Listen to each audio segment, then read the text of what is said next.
Hello, in this video I'm gonna show you how to create home screen folders on Samsung Galaxy Tab A8.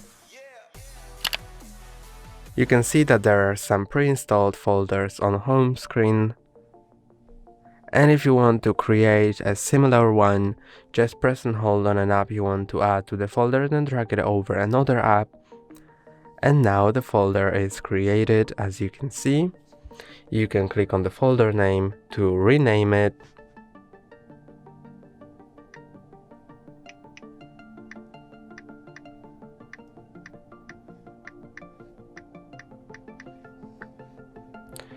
You can add more apps into that or remove apps from the folder.